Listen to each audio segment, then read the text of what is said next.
এই লাশকে এমন নিষ্ঠুর নির্মম অত্যাচার করেছে, পিটানো হয়েছে, পৃথিবীর ইতিহাসে এরকম কোন নজির আমরা দেখতে পাই। আমি সেই রাত্রির একটা ঘটনা বলবো। আল্লামা জুনায়েদ বাবনগরী রহমতুল্লাহ আলাইহি সহ একসাথে শাপলা চত্বরের স্টেজে উঠেছিলাম।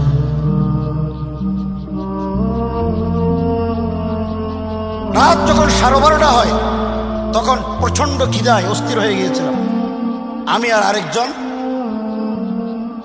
জরুরত ছাড়ার জন্য এবং খিদা নিবারণের জন্য কোথাও কিছু পাওয়া যায় কিনা নটর ডেম কলেজ থেকে সামনে দিয়ে আমরা কমলাপুর যে বিআরটিসি বাস স্টেশন ওইদিকে যাচ্ছিলাম।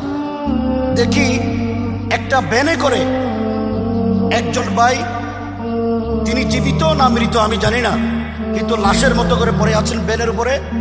4 জন ভাই পিছন দিক থেকে কমলাপুরের দিক থেকে ভ্যানে করে টেনে শাপলা চত্বরের দিকে নিয়ে আসতেছে। আমি এই কথাটা বলি, আমাদের এই দেশের লেডি ফেরাউন খুনি হাসিনা পার্লামেন্টে দাঁড়িয়ে বলেছেন যে শাপলা চত্বরে কোনো হতাহত হয়নি, তারা রং মেখে শুয়েছিল, নাউজুবিল্লাহ। এবং তার সরকারের সামরিক সচিব শুকরানা মাহফিলের নামে যে সম্মেলন হয়েছে, এই সম্মেলনে দাঁড়িয়ে উলামায়ে ইকরামের সামনে শাপলায় যারা রক্ত দিয়েছে তাদের সামনে স্পষ্ট ভাষায় সে দায়িত্বহীন কণ্ঠে বলতে দুঃসাহস দেখিয়েছে যে কোনো হতাহত হয়নি।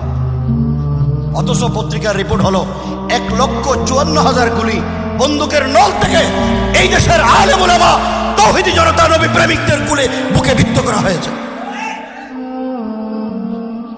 এই অবস্থায় ওই দিন দেখলাম যখন নিয়ে আসতেছিল, তখন এই লাশের উপরে, লাশটা যখন একেবারে নটর ডেম কলেজের কাছাকাছি আসলো, দেখলাম পিছন দিক থেকে 10-12 জনের যুবলীগ ছাত্রলীগের কর্মী লাঠি ছোটা নিয়ে দৌড়ে আসলেন। আসার পরে এই সাইড ভাই যারা ভ্যান গাড়ি ঠেলতেছিলেন তাদেরকে এমনভাবে নির্দয়ভাবে পিটাইলেন, তারা দৌড়ে পালিয়ে চলে গেলেন। এরপরে লাশ যেটা ভ্যানের উপরে ছিল, এই লাশকে এমন নিষ্ঠুর নির্মম অত্যাচার করেছে, পিটানো হয়েছে, পৃথিবীর ইতিহাসে এরকম কোন নজির আমরা দেখতে পাই।